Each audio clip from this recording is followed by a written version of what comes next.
Court is recognized. So which Americans were being targeted? Now, August 2nd, 2022, a media organization obtained a copy of a document which whistleblowers subsequently authenticated to the committee that is styled the FBI's Domestic Terrorism Symbols Guide on Militia Violent Extremists. Mr. O'Boyle, are you generally familiar with that guide? Yes. And that guide identified certain things that made people more likely to be deemed a threat or terrorists, didn't it? Yes. And wasn't one of those things just the number 2 and the letter A next to each other?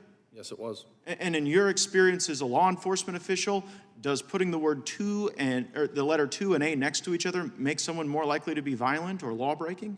No. And if someone signified the right, that they support the right to bear arms, was that also something in the symbol guide? Yes. And how about, this one really got me, the Betsy Ross flag. Was the Betsy Ross flag in the terrorism symbol guide? It was. And what about the Betsy Ross flag makes someone more likely to be a violent extremist? I wish there was a reasonable explanation for that question. There isn't. And people blew the whistle and said, this stuff is crazy. Americans are being targeted. Mr. Friend, you ever been to a school board meeting? Yes, I have. FBI ever sent you to the parking lot of a school board meeting? Yes, they have.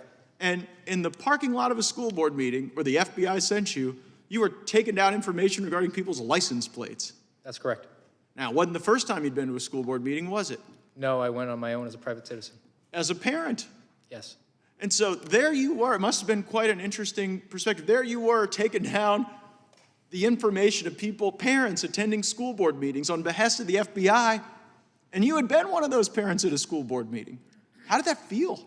Well, after I attended privately, my colleagues teased me that they were probably going to start investigating me. You used to go after the worst of the worst, didn't you? Yes, I believe so. You went after people who looked at child porn, Yes. people who were sexually exploiting children. Yes. And then you were in the parking lot of a school board meeting, taking down the information of parents. What happened to the cases that you were working to protect our communities from the worst predators that exist? I was told they were not to be resourced, and then after I was suspended, they were handed off to local law enforcement. Wow, so the FBI just decided it was more important to have you in that parking lot of that school board meeting than getting the worst of the worst away from people that they could harm. That's correct. But you deserve the consequences you are getting, according to the ranking member.